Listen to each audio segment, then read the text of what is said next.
Alors, bonjour Ludovic Leclerc, analyste pour belgianinvestor.be.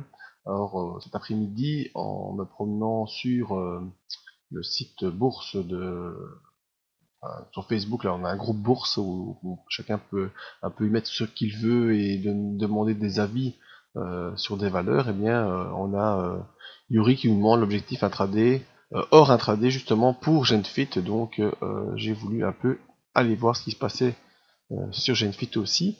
Alors tout d'abord ce graphique hebdomadaire, on voit l'évolution depuis le début de l'année 2014 fort augmenté de Genfit, hein, qui a apparemment atteint un sommet vers 69,09 et qui a décroché depuis le début de l'année 2015 de cette belle ascension pour venir trouver un point de support vers les 31,83 et semble maintenant essayer de rebondir au-dessus du nuage Ishikomo, vous voyez le nuage en turquoise, essayer de rebondir au-dessus de ce nuage. Pour l'instant, on est coincé sous la M7, on est coincé sous le super trend, on est coincé sous la moyenne mobile, on est coincé un peu en dessous de tout, sauf le nuage Ishikomo qui tient encore la ligne pour l'instant.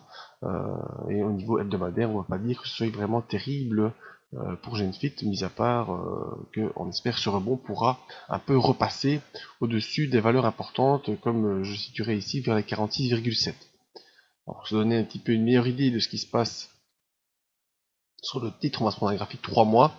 Alors on voit le décrochage qu'on a connu depuis le début de l'année, qui nous a emmené vers la zone des 28-30, et depuis on essaie de faire des rebonds, et on a déjà réussi à refranchir au-dessus de la M7, repasser au-dessus des paraboliques SAR, on repasse au-dessus de la M20, donc c'est pas un mauvais signal. On va peut-être aller fermer ce gap.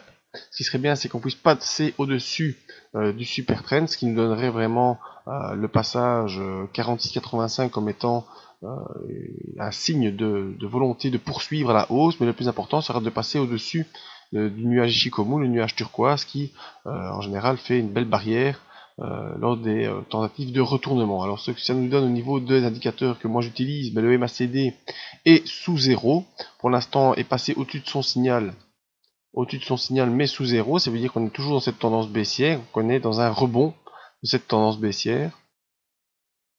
Au niveau des volumes, on voit qu'on a eu un beau crash des volumes fin mars, mais on y revient à l'achat, apparemment, au niveau des volumes d'achat-vente sur l'OBV. Le RSI qui était bien coincé au-dessus des 60 a rapidement traversé la zone 60-40 pour venir vraiment sous les 40, hein, avec une pointe jusqu'au 20. Vous savez qu'une fois qu'on arrive à 20, eh bien, le RSI, lui, automatiquement se retourne. Normalement, on a droit à un rebond. Et pour l'instant, ben, on est dans la neutralité du RSI entre 40 et 60, vraiment, sur 50, c'est la neutralité qui s'installe. Donc, qu'est-ce qu'il faut observer pour l'instant? Eh bien, ce sera le contact avec les 46,85 qui est cette résistance mensuelle, qui devra être franchie si on veut pouvoir espérer rejoindre les 69,09. Mais pour cela, il faudra bien surveiller tous nos indicateurs. Il faudra que le MACD revienne au-dessus de 0. Ce qui serait intéressant, c'est que le RSI repasse au-dessus de 60 et que l'OBV reste dans ses niveaux actuels pour pouvoir poursuivre des volumes importants de rachat. Et je vous dis, le plus important, ce sera de repasser au-dessus du nuage au niveau journalier pour pouvoir espérer aller faire des points plus hauts. Et comme on l'avait vu au niveau hebdomadaire, pour l'instant, même si je prends un recul de 1 an, c'est le nuage le nuage hebdomadaire qui fait point de support, et il faudrait simplement pouvoir repasser au-dessus de cette zone ici des 46,9, c'est-à-dire des 47.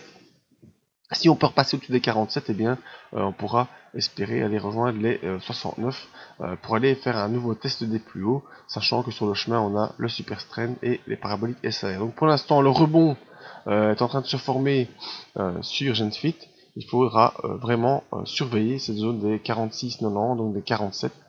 Seul le passage au-dessus de cette zone pourra rendre techniquement un espoir de rejoindre les 70, mais si cette zone nous donne un rejet, eh bien malheureusement on retournera dans le nuage et la probabilité de traverser sera plus importante. Donc voilà, c'est un avis assez rapide, hein, pas très bien expliqué, mais c'est vraiment pour filer un coup de main cet avis sur Genfit. Maintenant, si vous voulez d'autres avis, ben, je vous invite à me joindre soit sur la page Facebook dans le groupe bourse comme l'a fait notre ami juste avant, ou soit ici sur le site belgianinvestor.be. Dans la zone contact, vous m'envoyez un petit message et dès que j'ai le temps, je vous fais la vidéo. Voilà, j'espère que ça pourra aider.